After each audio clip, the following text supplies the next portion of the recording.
जय श्री राम। जय हनुमान। कैसे होते हैं हनुमान जी पसंद।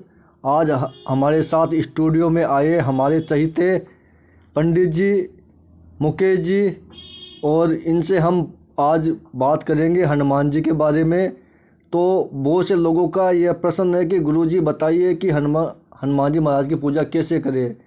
तो आज हमने इनको इनवाइट किया और इन्होंने हमारी बात को रख के हमारे पास आए स्टूडियो में, और आप सभी को ये चीज़ें बताएंगे कि हनुमान जी महाराज कैसे अतिशीघ्र पसंद होते हैं और भक्त को मनचाहा वरदान प्राप्त करते हैं। तो अब हमारे आपसे बात करेंगे मुकेश जी। हाँ सर, मुकेश जी, गुरु जी, आप पंडित जी महाराज बताइए हमारे भक्तों को कि कैसे उनको हनुमान जी की पूजा करनी चाहिए, जिससे हनुमान जी महाराज जल्दी से जल्दी पसंद होए और उनको जो भी उनकी इच्छा है भक्तों की, वो उनकी इच्छा पूरी करे। तो लीजिए, आप आरंभ कीजिए। जय श्री राम। जय श्री राम। दोस्तों, हनुमान जी महाराज को प्रसन्न करने के लिए, हनुमान जी महाराज की अति अनुकंपा पाने के लिए व्यक्ति को क्या करना चाहिए और क्या नहीं करना चाहिए। जैसा कि हम जानते हैं कि हनुमान जी के मंदिर में और हनुमान जी के परिसर में हर व्यक्ति रोज़ प्रातःकालीन जाता है और हनुमान जी के यहाँ पे जाकर हनुमान चालीसा का वर्णन करता है। जबकि उसमें हनुमान चालीसा में उल्लेख हर एक के जो शब्द हैं, हर एक वाक्य हैं, उनके अंदर, हर एक वाक्य के अंदर हर एक मंत्र की उत्पत्ति है और हर एक मंत्र छुपा पड़ा है। तो व्यक्ति जानता ही नहीं है और हनुमान जी के बारे में बस वर्णन करने लग जाता है। उसका ध्यान इधर उधर रहता है हनुमान जी की मूर्ति के आगे। बस वो हनुमान चालीसा को बस जैसे उसके ऊपर एक बोझ डाल दिया गया है और वो उस बोझ को ढो रहा है। बस मतलब आप जाके हनुमान जी के पास में, जैसे हम हमारे घर के अंदर हमारे किसी भी माता के पिता के पास में जैसे जाकर हम जिस भलीभांति हम बैठकर हम हमारे माता पिता से वार्ता करते हैं, उसी प्रकार हनुमान जी भी हमारे एक माता पिता की तरह ही हैं।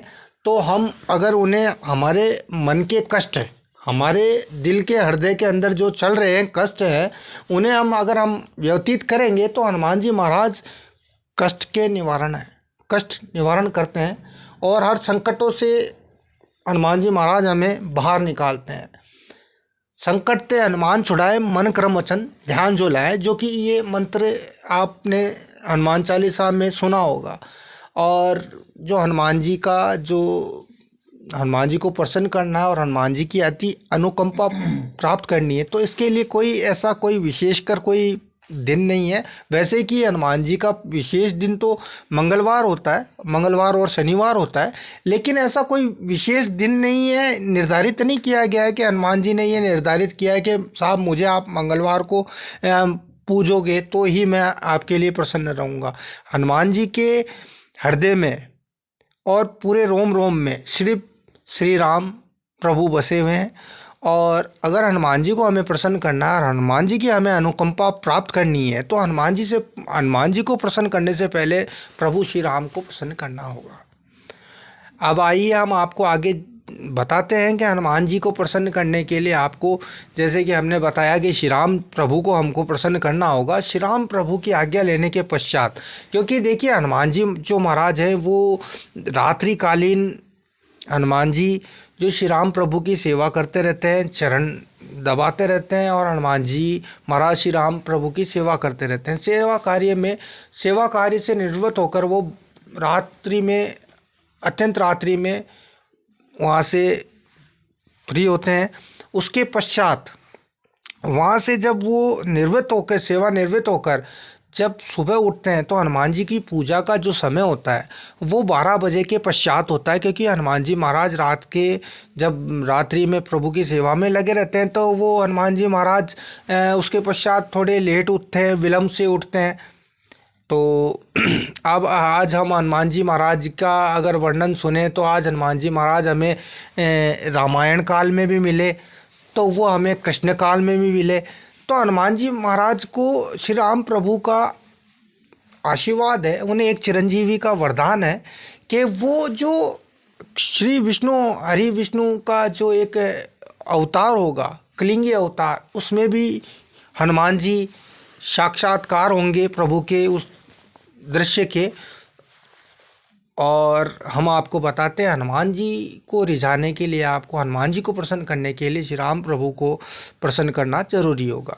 अब इसके पश्चात आपको हर मंगलवार जो अति प्रिय है, उस दिन आप थोड़े से गुड़ और थोड़ा सा चना, जो आपको बाज़ारों में हर जगह मिल जाएगा, वो अति प्रिय है। और उसके अलावा अगर आप अति कष्ट के अंदर चल रहे हैं, बहुत ही ज़्यादा आप ऐसे संकटों में घिर गए हैं जहां आपको कोई रास्ता नहीं दिख रहा है, आपको कोई रास्ता नज़र नहीं आ रहा है, आप सोच रहे हैं कि अब इस संकट से मुझे कौन उबारेगा, तो उसके लिए आपको कहीं पे भी जाने की ज़रूरत नहीं है। आपको मंदिर के अंदर जहाँ पे भी दक्षिण मुखी हनुमान जी का मंदिर हो, वहाँ जाएं, एक घी का दीपक जलाएं, हनुमान जी को गुड़ और चना अर्पित करें, और हनुमान जी महाराज को एक बीड़ा जो होता है, जो पान का बीड़ा होता है, और हनुमान जी को बेसन के जो लड्डू हैं वो अति प्रिय हैं, तो बेसन के लड्डू और पान जरूर अर्पण करें।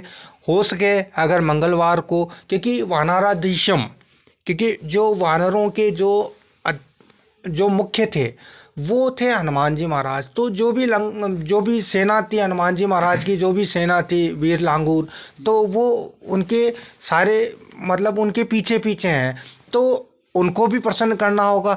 तो हम देखते होंगे कि हम जाते होंगे मंदिरों के आसपास, कहीं ना कहीं वानर होते होंगे या बंदर होते होंगे, तो उन्हें भी हमें कि केले आदि का, प्रसाद आदि का भोग लगाना आवश्यक होता है। केले आदि का भोग लगाएं जिससे कि हनुमान जी महाराज प्रसन्न होएं। ठीक है, अब हनुमान जी महाराज को प्रसन्न करने के लिए जैसे हम हनुमान चालीसा पढ़ते हैं, तो हनुमान चालीसा को हमें स्मरण करना होगा, हमें उस पात्र में जाना होगा कि हनुमान चालीसा जो हम पढ़ रहे हैं उस पात्र में क्या क्या शब्द दिए हुए हैं, और उनको हमें हमारे अंदर, हमारे हृदय के अंदर मनन करना होगा, जिससे कि हनुमान जी महाराज को हम हमारे दिल का हाल सुना सकें, या हमारे दिल के अंदर हमारे जो पीड़ा है, हमारे जो कष्ट है, या हमारे जो संकट हैं, उनसे निकलने के लिए हमें हनुमान जी महाराज को उन कष्टों को बताना होगा।